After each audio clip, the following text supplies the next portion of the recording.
welcome back. This is Don't Watch at Night, a spooky little podcast dedicated to Spanish language horror and Latin American horror. I'm your host, Valerie. And I'm Veronica. How goes things in your world? What are you up to? You look like you've been working out. No. Okay.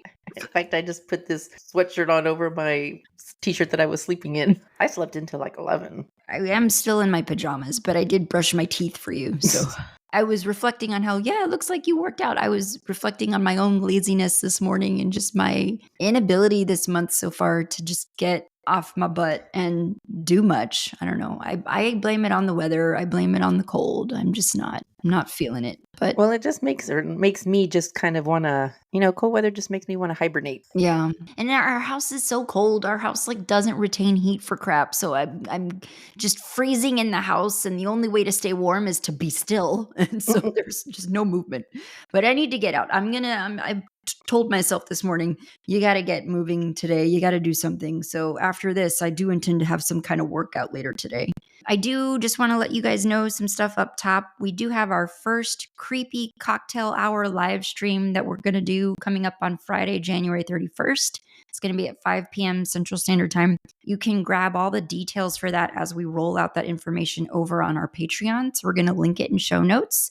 It is free to join. And this initial creepy cocktail hour will be available to all Patreon folks, whether you're in the $3 tier or not. So I'll be whipping up a beverage for myself, and I'm going to be talking a little bit about a historically haunted hotel in Texas that kind of has Shining vibes, kind of as a continuation of our book club episode that we just had, where we talked about Extended Stay by Juan Martinez. So I figured we would kind of keep that going a little bit and discuss a actual place here in Texas that has its own creepy, weird history. So join us for that. Is there anything else, Ron, that you wanted to mention up top? For me? For you, for anything. I don't know. I haven't been doing very much, but I'm stressing. I'm stressing about things that I need to do that I'm not doing. I feel like I'm not doing efficiently. So I'm like, right now, my insomnia is kind of raging. Is it stuff that you're procrastinating on and that's where the stress is kicking in, or it's stuff that you're doing? And what do you mean you don't feel like you're doing it efficiently?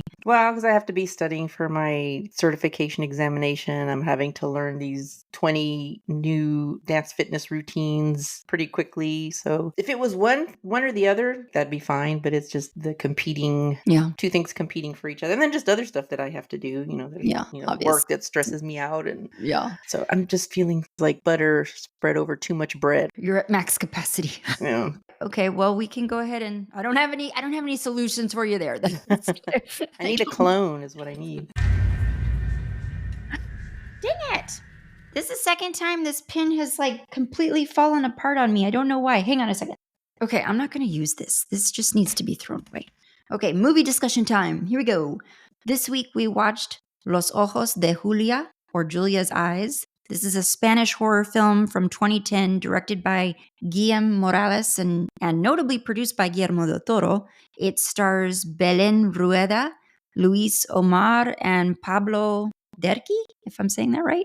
Those are the primary characters that are driving this movie. There are other bit players as well, but those are our primary three. Belén, we've seen her work. She's in Veronica. She's in that movie Phenomenon, yeah. Mm-hmm. And she's also in The Orphanage, which you haven't seen yet. I don't know if this is a very good synopsis, but here we go. Julia, a woman suffering from a degenerative sight disease, finds her blind sister Sarah hung in a basement. Despite all signs pointing to suicide, Julia decides to investigate what she intuitively feels is a murder case. I don't like that synopsis, but anyway, that's what it is. So, Veronica, what did you think of this movie then? How did you enjoy Los Ojos de Julia? I liked it quite a bit. This isn't the first movie we've seen this year, right? No, we saw Kronos. Where are you? Veronica, we don't need anything. We are 3 episodes deep into the year, and you already can't remember. I need a database of movies that we've watched, so I can just quickly reference it. But we do need to do that. Yes. Yeah. No, but I liked this movie a lot. Solidly grabbed my attention. Well, before it even started, because you know me, I don't read the synopsis. I don't look at trailers, so I had no clue what it was about. But when I first pulled it up on, what is it, Prime? Amazon Prime? Mm-hmm. And it was an hour and 58 minutes. I was like, it's 2-hour movie. Veronica does not have an attention span for 2-hour movies anymore. So Neither I was do like I, though, I was to be like, fair. "Dadgummit." So, but then it started, and I would say it solidly grabbed my attention, like, Mhm. within those first 4 or 5 minutes, and I liked that it was kind of a murder mystery. Murder mysteries are my jam, so I kind of liked that it was a murder mystery underneath all the spooky thriller aspects of it. I Yes. really liked the main actress. I Uh-huh. liked her in Phenomenon, and I'm very curious because this movie came out in 2010 Mhm. and Mhm. Phenomena came out in 2023, and she looks pretty much exactly the same. And, you know, I forget when The Orphanage came out, probably around the time of this movie as well, and that woman can run in heels like nobody's I business. was gonna say, I was like, "Lady, take your shoes off." The whole movie, I was just like, "This is just painful for me to watch her running around in heels." It's like, who's running around in heels? And then I still do think that it did drag a little bit there. In some Okay. part, I was like, okay, this part could be, I'm gonna say it again. I'm gonna say it every time. Hour and a half, that's the sweet spot for movies like this. Like, if it goes Yeah. longer, it's gonna be kind of draggy in bits. But Yeah. it was good, and the plot twist was worth the wait for it. Yeah. So And we'll get to that too, because that yeah. was definitely one of the things I wanted to talk about. But yeah, I really liked it as well. It's gonna come up in the stuff we talk about. Lots of strong Hitchcockian vibes to it, which I appreciated. And a couple of things that we're linking for you guys in show notes also talk about the Giallo influences, you know, of Italian Giallo films, that sort of the psychological elements, red herrings, murder mystery, all of those things that are very popular to that realm of horror film. To your point, I didn't, even though it was approaching a 2-hour movie, I Hmm. didn't necessarily feel every minute of those 2 hours. I thought it moved pretty well and it held my attention. Like you said, the world of it, the story of it held my attention really well. So I liked it. I liked it a lot.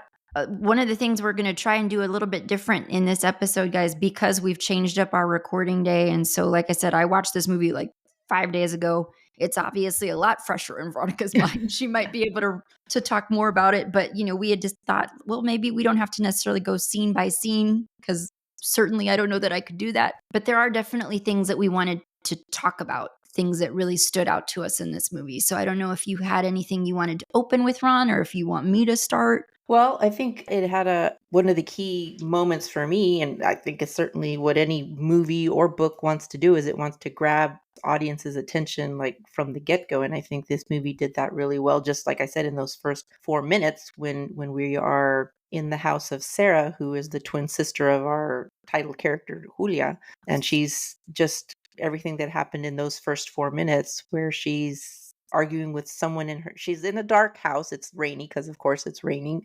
It's a Mm-hmm. dark and stormy night. Her eyes are clouded over, so she's clearly blind, and she seems to be arguing with someone that we can't see. We as the audience can't see. She's looking in the corner. It's all dark and shadows, and she's upset with someone, arguing with them. And just when she makes her way down to the basement, and we realize that there's a noose there, and it's her intention to hang herself. And that whole scene was just a banger way to start the movie. And it immediately was like, oh my God, what's happening? And at that point, and again, because I hadn't watched trailers or read a synopsis, and because you couldn't see, or Yes. at least I was squinting at my TV. I was like, or I was watching it on my Yes. laptop. I was squinting. I was like, is there something there? What is Yeah. she? And I couldn't Yeah. see anything. Right. So I didn't know if this was going to be like a supernatural Yeah. Yeah. element to it, because I knew nothing about this movie. Yeah. So I was just really like intrigued immediately. I went in not really knowing anything about this movie either. I don't even think I found a trailer to watch on it ahead of time. I had just seen it coming up a lot,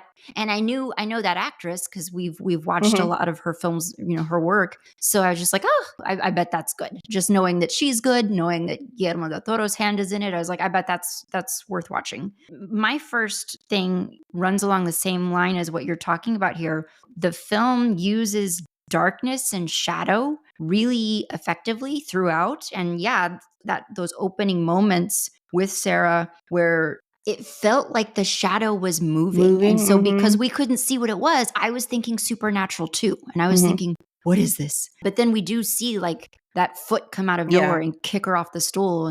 And so then, Ron, I don't know, I wrote this down in my handwritten notes when I was watching the movie. One of my early theories, I was wondering if this was some kind of imaginary quote unquote friend or tormentor from their childhood that had somehow You're creating a whole backstory here. had somehow like come into realization and had murdered Sarah and was now coming for Julia. This is like, we'll get to it, but like all over my notes, I was just like, it's so and so, it's so and so, just falling for all the red herrings. I was gonna say there were quite a few. At least any good mystery would have you throw a bunch of red herrings in your way. But yeah, and back to your point about the use of shadows, because obviously these twins, Julia and Sarah, have some kind of degenerative condition that is causing them to slowly like lose their eyesight. And Yes.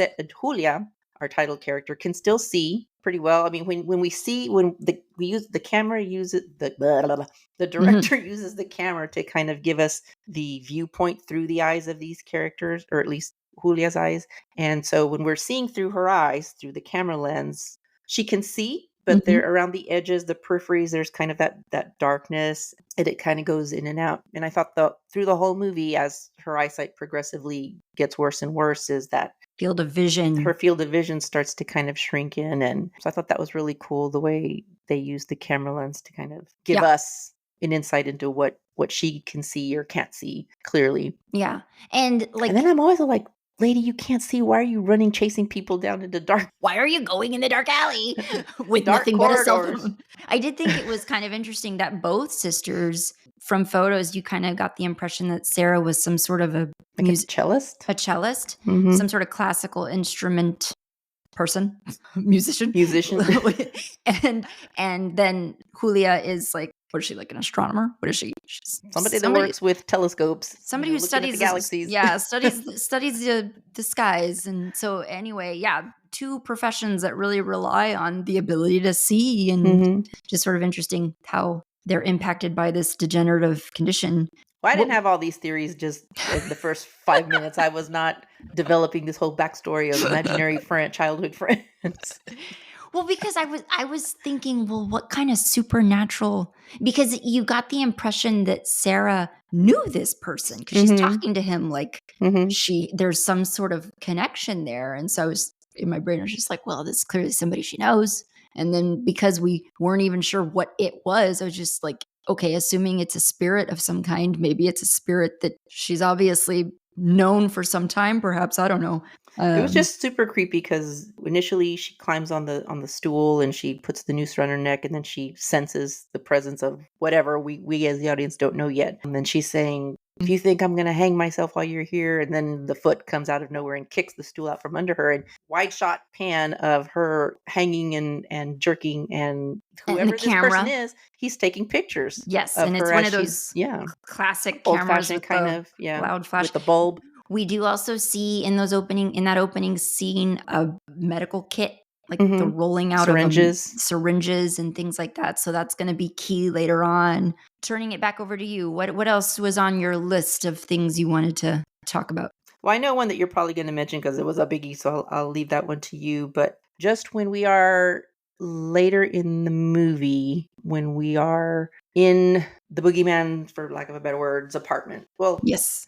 Ivan's apartment, and quote unquote Ivan, yeah, quote unquote Ivan. For some reason, Sarah's neighbor, the daughter, Leah, somehow gets into this apartment too, which is never explained, but whatever.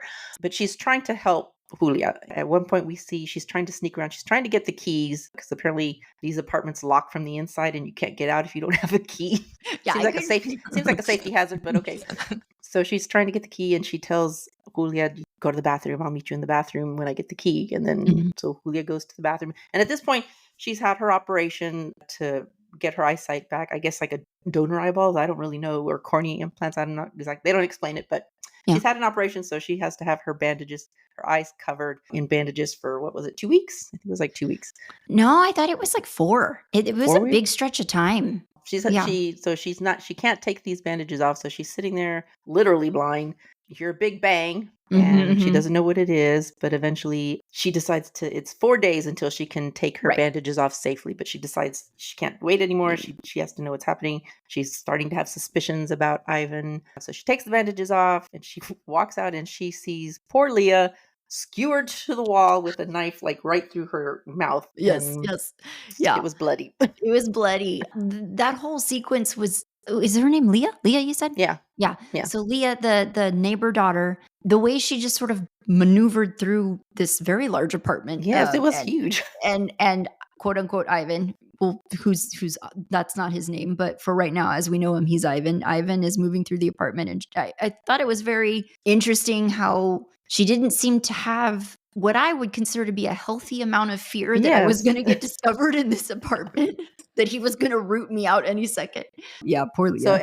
at that point, I was like, because I through most of this movie, it's like I don't know, is this person trustworthy? Is that person trustworthy? And so I was asking myself, how is she in this apartment? And like you said, why is she not afraid? It's like it was all very suspicious. Like, is she being truthful with? Not that I trusted Ivan at all either, but I was Yeah. just like, I didn't know who's being completely on the up and up. So I Well, guess and by that, the fact that she ends up skewered to the wall means that she was right. trustworthy. Well, and I mean that goes right into what my point that I wanted to bring up was like in talking about all of the red herrings in this movie. Like I said, all over my notes, I was like, it's Isaac, it's the doctor, it's the janitor guy from the hotel, it's the neighbor, it's the It's neighbor's daughter. Bascom. Like, Was that not the creepiest introduction to the neighbor when they're at at the cemetery yeah, and Julia and her husband are like cuddled together, and all of a sudden you hear this voice, and they turn around and he's like right there, like right behind, like not even several steps back. No, he's like right behind them. right up in Creepiest there. looking dude. Like right in their personal bubble. There were some interesting moments that the film played with in terms of how blind people navigate the world. For instance, I'm thinking about when Julia goes to that gym and encounters Sarah's friends or former friends, old friends, whatever. Mhm. And they're kind of just, they're getting dressed, they're gossiping amongst They're all themselves. blind. All these They're all ladies are blind. blind. It's Mhm. like a center for the Blind blind. people. And so they don't see Julia, obviously, and she doesn't announce herself. Mhm. You kind of get caught in that awkward place where like you've waited too long and now you're just this person luring around. But they move so adeptly. She's having to like avoid being in their way and being Mhm. discovered because and similar thing happens later when Julia is in the house of that old lady. The old lady knows her Soledad. house. Mhm. Soledad knows her house and moves through it adeptly because you just have this sense that, yeah, it's a lifetime of being blind and she knows her house. So, Except except, yeah. plot twist.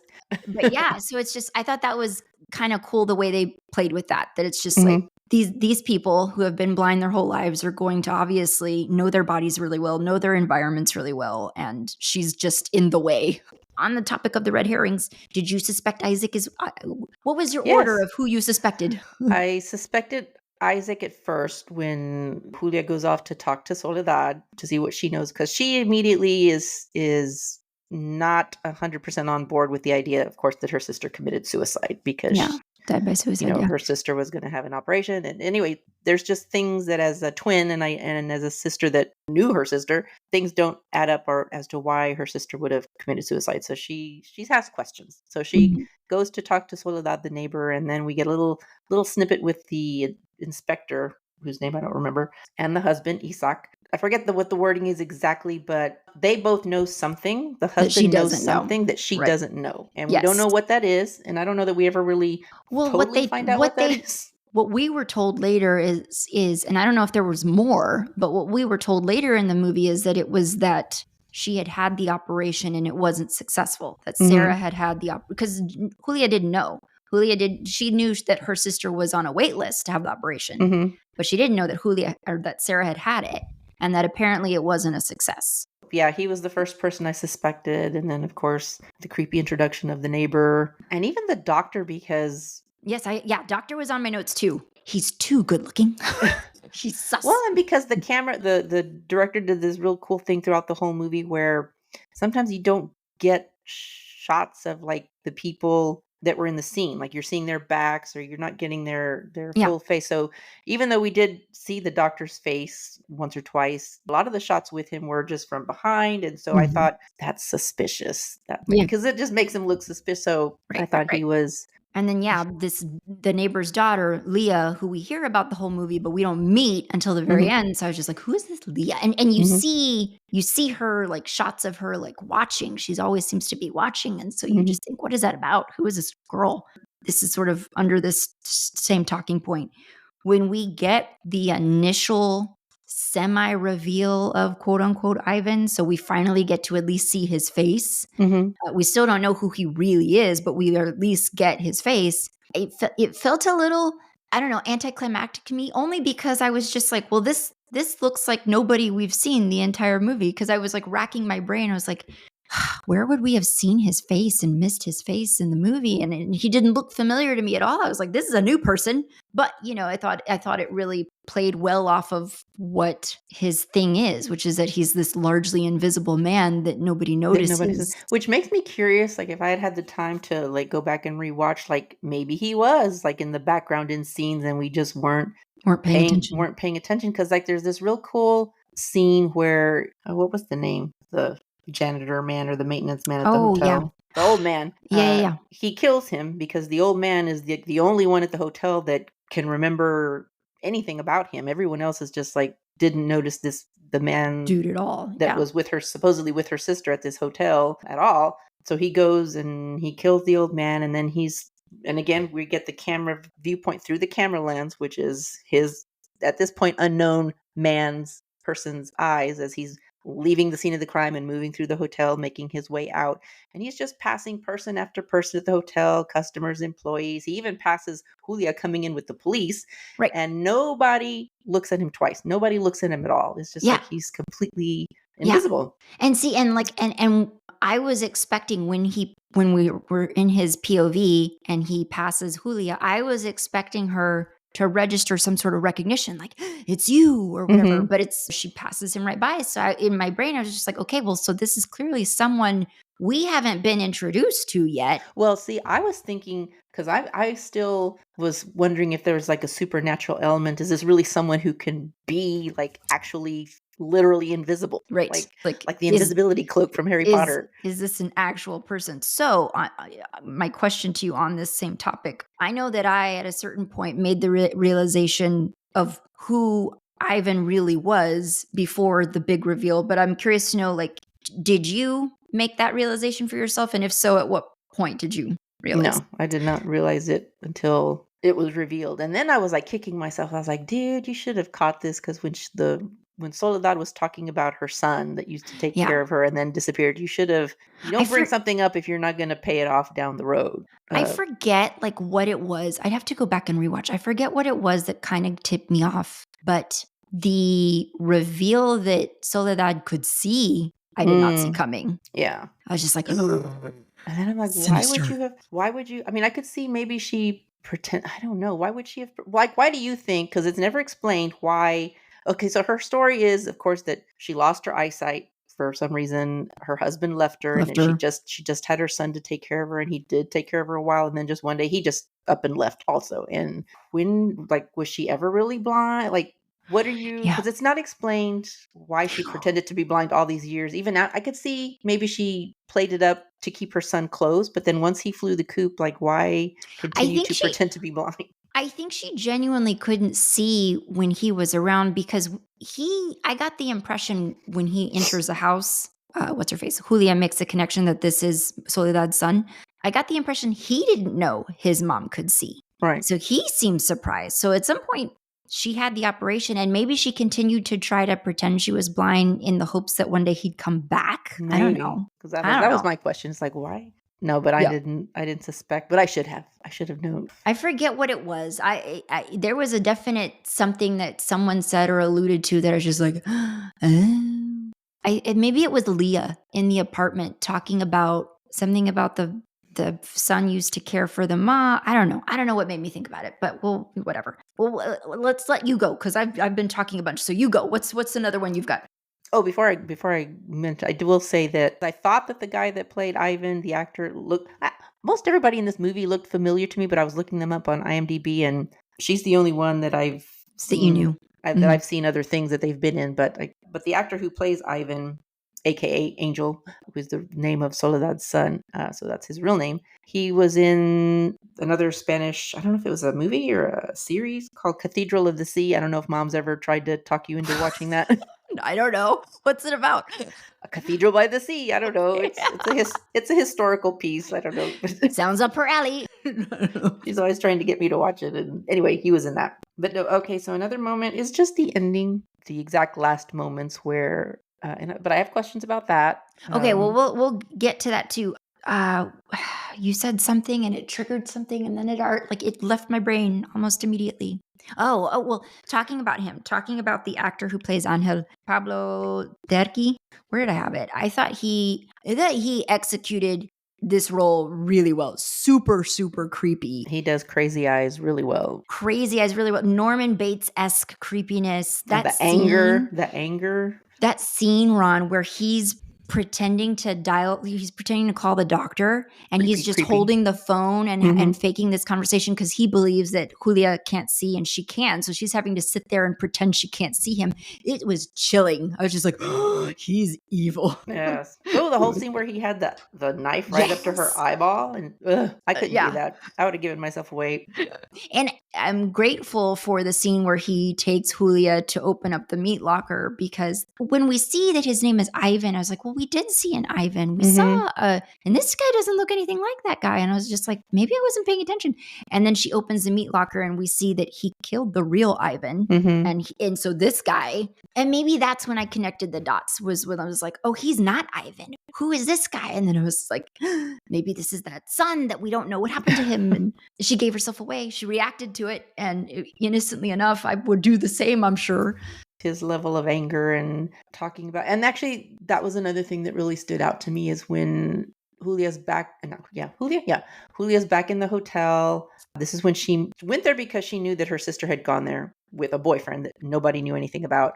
So she tricks her husband into thinking it's just a romantic getaway for the two of them, and she goes and she's investigating and talking to employees. One of them is the old man who's the maintenance person at the hotel, and that whole thing that he said about how some people have no light. He says, do you know what it is to enter a room and have nobody look at you? Mm-hmm. And describe the type of person as just a silence, an absence, a void. Just talking about people that move through life and nobody takes notice of them. They look the other way. Homeless people, any kind of disenfranchised people that just kind of move through life and they're invisible. And Right.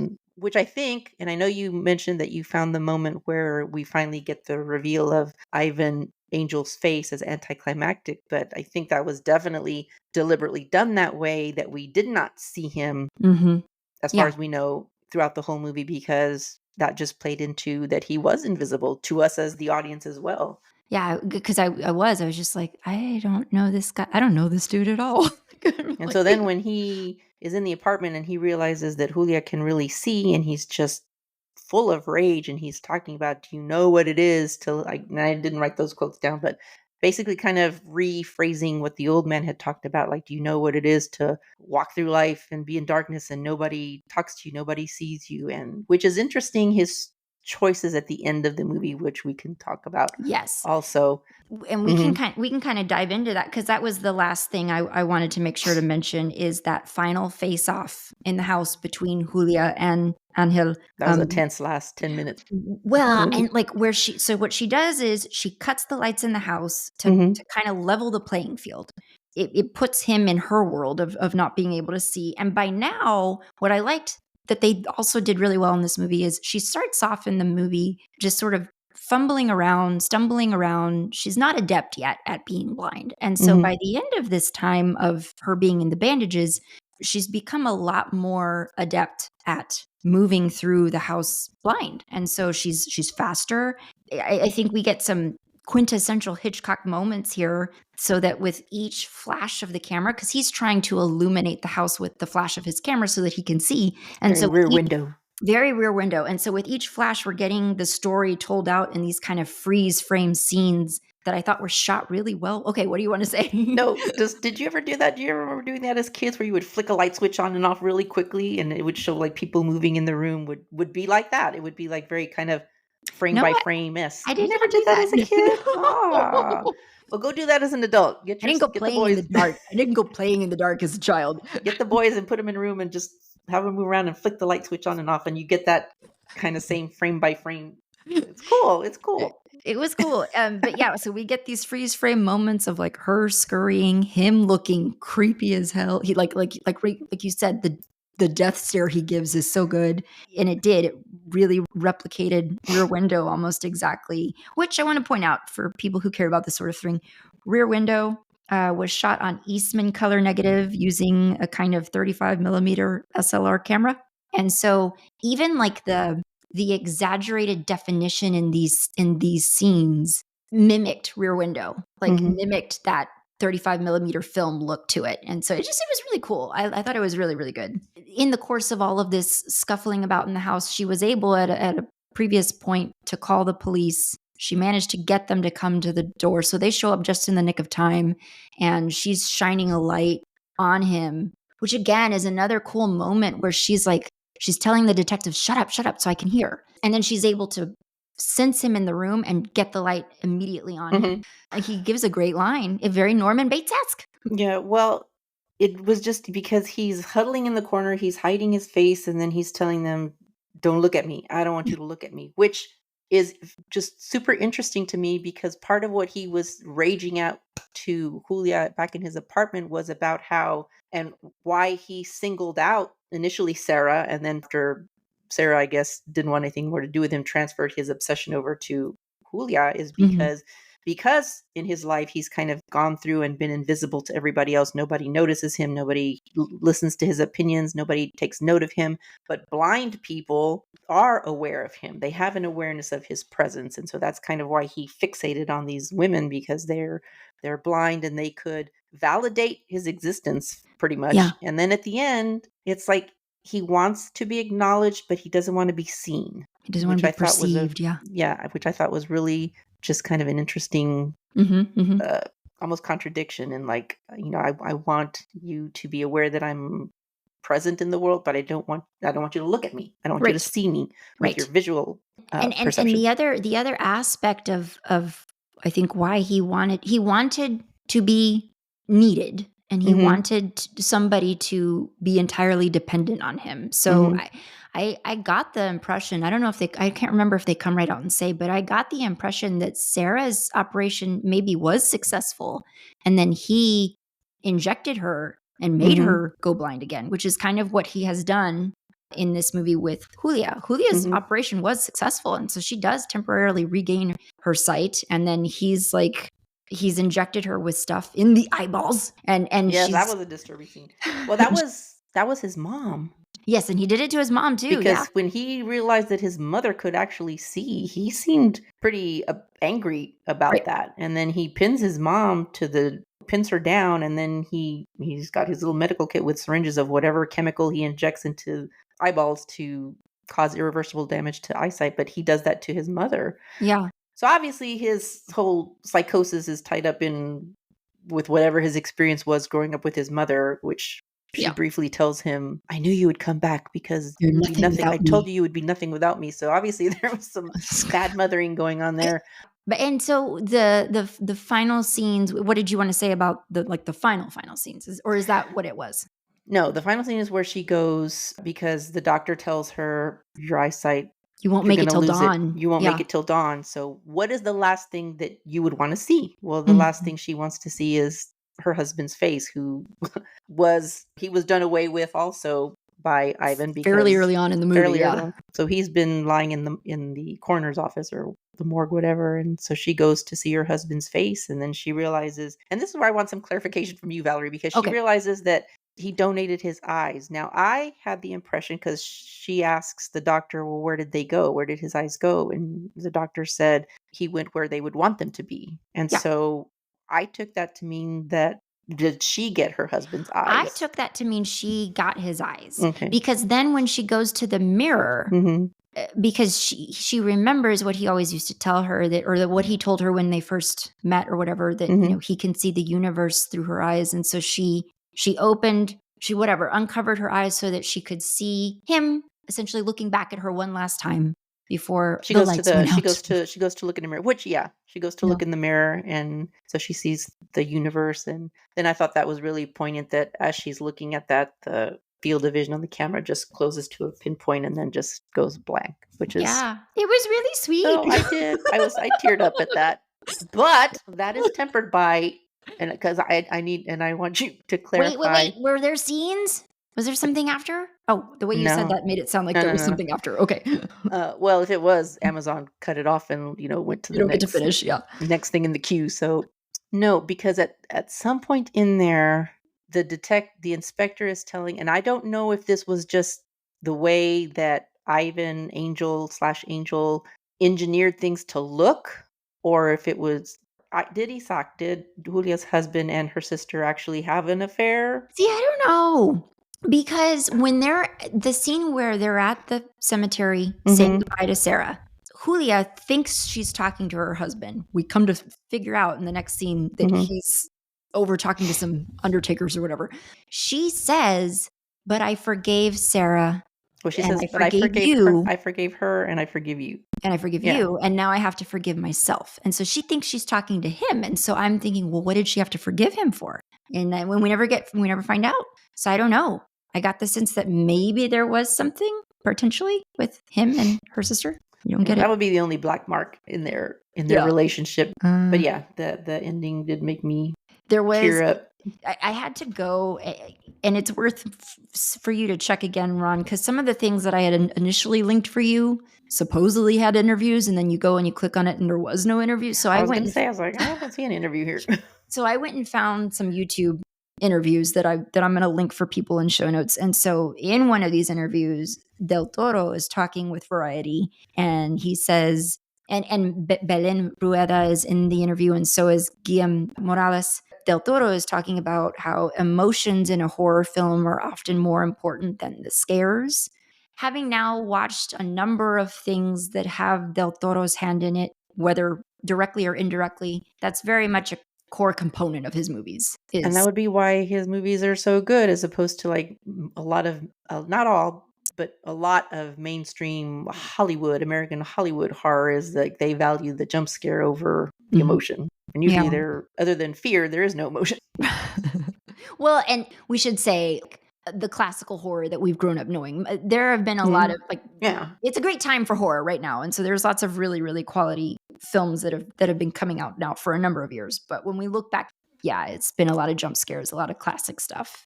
Like we said, people who love giallo film genre and Hitchcock films are definitely going to appreciate this movie. And Morales said in an interview that it wasn't something he was necessarily too conscious of, directly referencing these films, but obviously it is prevalent in the movie. I think it's easy to see, so you'll definitely enjoy it. It is, I don't know if we said it, but it is on Amazon Prime right now, Mhm. available for rent. So if you haven't seen it yet, you definitely should. And is there anything else, Ron? There was a quote I wanted to read real quick, but is there anything else you wanted to say about it while I look that up? No, I just thought that one article, I think it was in the, God, which one was it? Film Institute? Wait, The big one? There's a the long really one. Yeah, the yes. first one you linked, the really long one just had a really good, which as I was watching it, it didn't occur. Although I was getting annoyed with the husband trying to curtail, Isaac Yes. trying to curtail Julia's Thinking it attempts was all to, hysteria. yeah, attempts to find out what happened. And I'm just like, dude, just let her, if you end up being right, just let her go find her answers and then she'll be happy. And of course This is how she's inspector, processing her grief. the inspector not taking things seriously either. All the males are just kind of, they have good intent. Well, at least the husband has good intentions, because apparently stress can exacerbate the and Her condition. hasten Mhm. the loss of vision. So he obviously doesn't want her to become completely blind before she has to. Yeah. So he at least is coming from a good place, but it's still very patriarchal. It's very like he's trying to manage her. And so I Yeah. thought that article did a really good job of kind of going in depth of like how You wanna not tell all people horror what the movies article talked what about, how a lot of times in, well, not a, and really they only use two examples of movies where, it's a very good in-depth article. yeah, it's a very good article about how those two movies, and the others was one, and what was the other one? Oh, The Orphanage. And the others, it talked Yeah, about the the others, others. Yeah. Yeah. which I've seen the others, have not seen The Orphanage, but where it talked about the whole aspect of the monstrous mother, where the Mhm. woman is investigating things, but then later comes out to find out that is it me? Am I the problem? It's me. What's Right. that song? Where it's like the woman is kind of the genesis of the problem, Of the wrongdoing. of Yeah. the Yeah, yeah, wrongdoing, and how that just kind of feeds into patriarchal attitudes because it removes it removes the men from the equation because men can't do anything wrong. Right.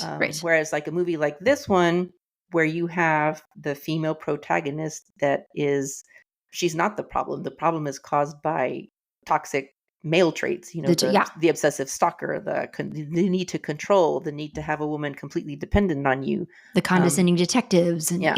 all And these so people. even though the husband was coming from a place of caring, it was still control. It was still, it was. I think the article even says it's pretty much it's just a matter of degree. He was on the light end of the spectrum. Obviously, Ivan Angel was on the way the way creepy off the charts, neighbor, and creepy neighbor who starts trying to grope her. Yes. I mean, so I just thought that whole article was pretty interesting. And then I was, because it didn't occur to me during the movie, I wasn't cognitively labeling it those things, although I was being annoyed by the way the male were treating her. But then when I read it, I was like, yes, that's exactly it. Yeah.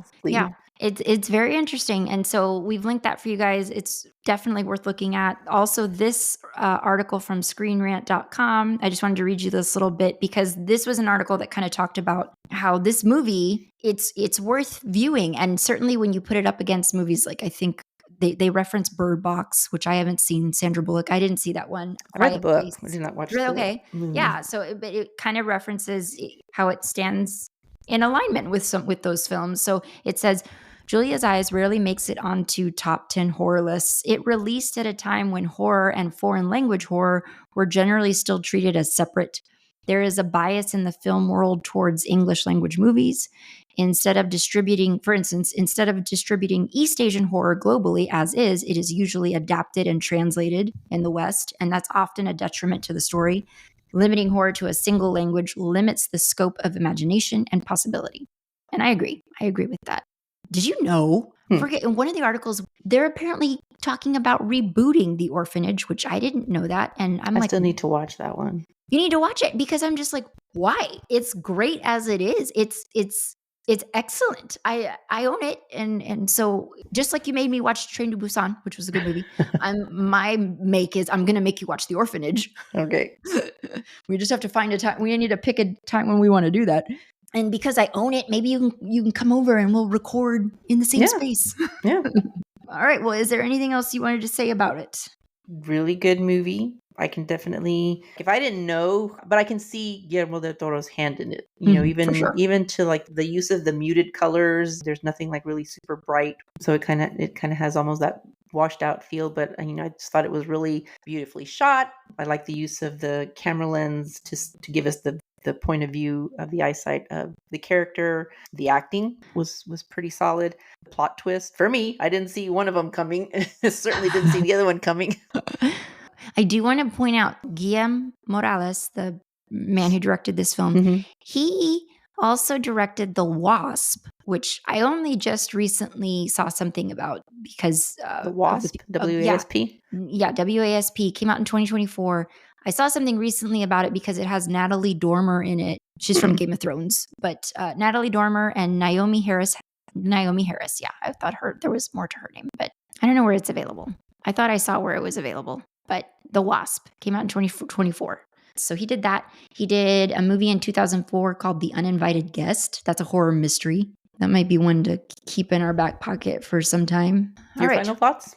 I thought it was great. And it's definitely, I don't own it, and I wish I did, because it definitely has rewatchability. I don't remember if there were like jump scares, but there were moments where the tension building was so big that it was just like, I had to pause it at one point towards the end. Alex was in the bedroom. Like I said, he avoids scary movies, so he's usually not around when I'm watching them. And so I had to go in the bedroom and just like stand next to him for a few minutes because I was like, I'm getting kind of scared. He goes, well, I'm not coming out. I'm going to stay in here till it's over.